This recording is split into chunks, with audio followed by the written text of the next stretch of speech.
얼마 전 광주 북구 운암동의 한 어린이 보호구역 횡단보도에서 8.5톤 트럭이 만 4살, 2살, 1살 3남매와 엄마를 덮쳐 유모차에 타고 있던 2살 여아가 숨지는 안타까운 사고가 일어났습니다. 엄마와 4살 언니도 중상을 입었다고 하는데 CCTV 화면을 보면 도대체 이런 사고가 어떻게 났는지 이해가 안 가 아연할 정도입니다. 관련해서 해당 트럭에 진한 썬팅이 돼 있어 이 썬팅이 사고에 영향을 준 건 아닌지 경찰이 들여다봤다고 하는데요. 법률방송에선 짙은 불법 썬팅의 문제점을 지적하는 보도를 지속적으로 보도해드리고 있는데 창한지 기자가 취재했습니다. 지난 17일 오전 8시 43분쯤 광주 북구 운암동의 아파트 단지 앞 어린이 보호구역 스쿨존에 위치한 횡단보도입니다. 신호등 없는 횡단보도인데 횡단보도를 넘어서 승용차가 서 있고 횡단보도 바로 앞에도 8.5톤 트럭이 정차해 있습니다.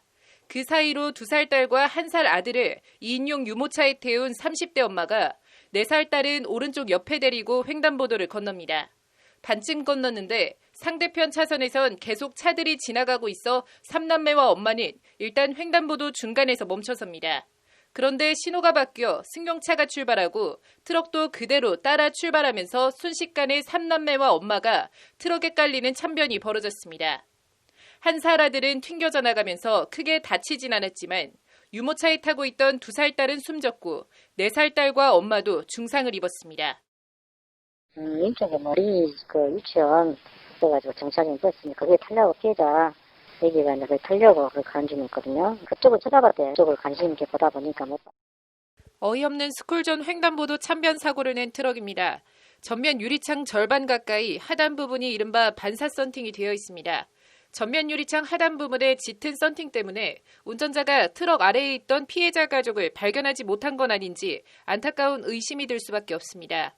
이와 관련 담당 교통사고 조사경찰은 법률방송 질의에 경찰도 그 부분을 염두에 두고 조사를 진행했는데 사고 연관성을 완전히 배제할 순 없다고 밝혔습니다. 아니 그것도 연관이 있다고 뭐 있을 수는 있겠죠. 아랫부분이 있으니까 연관성이 있다고는 보이시죠.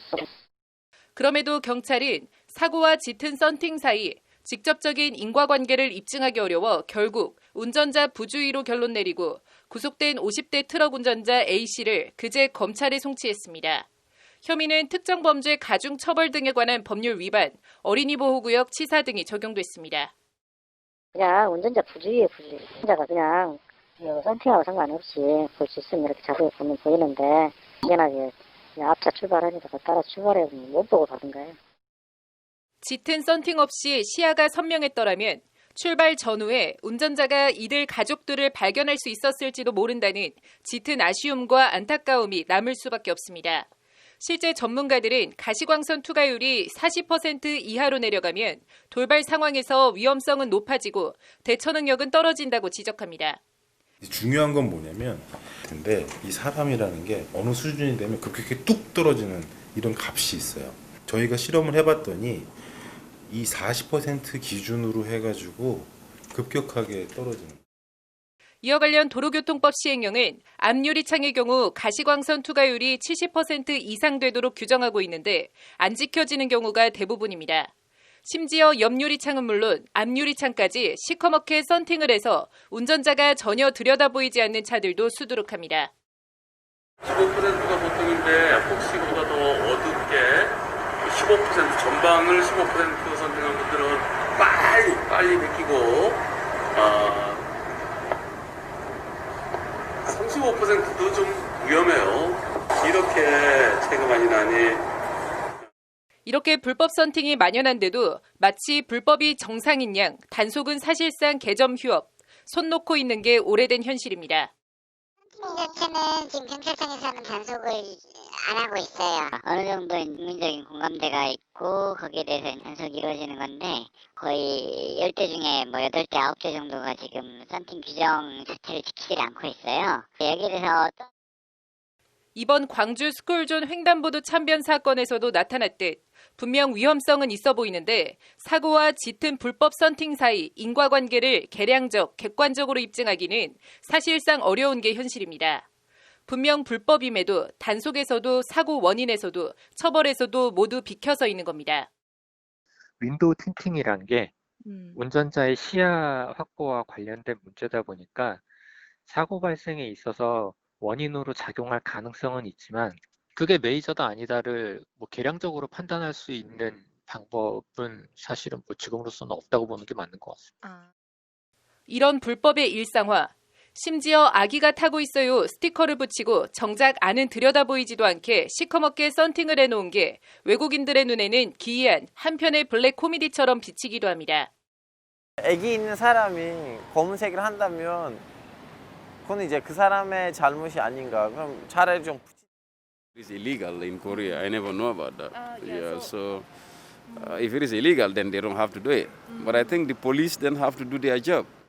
관련해서 교통 전문 한문철 변호사는 불법 썬팅 여부를 사고 운전자의 과실이나 고의에 적극 반영해야 한다고 말합니다. 앞으로는 법원에서 썬팅 몇 %인가요? 이것까지 감안해서 운전자에게 잘못이 있느냐 없느냐를 판단할 겁니다. 앞으로 그렇게 하겠죠.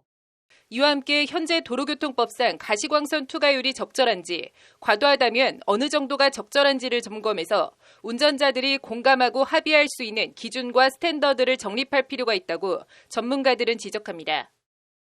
지키는 사람들도 있겠지만 안 지키는 사람도 있을 건데 그럼 외국 같은 경우에는 뭐 단속 규정이나 뭐 처리 지침이 어떻게 되는지 우리나라에서는 어떻게 하고 있는지 이런 상대적인 뭐 벤치마킹이나 뭐 여러 가지 국제 기준 비교 같은 것들을 통해서 사회적 합의를 통해 정립된 기준을 만들어 이를 위반하면 그에 상응하는 제재를 가해 반드시 지켜질 수 있도록 해야 한다고 강조합니다. 이와 함께 자동차 정기검사 시 불법 썬팅 필름을 제거하도록 유도하는 등 당국이 정책적으로 불법 썬팅 문제를 해결하려는 노력이 필요하다는 지적도 제기됩니다. 법률방송 장한지입니다.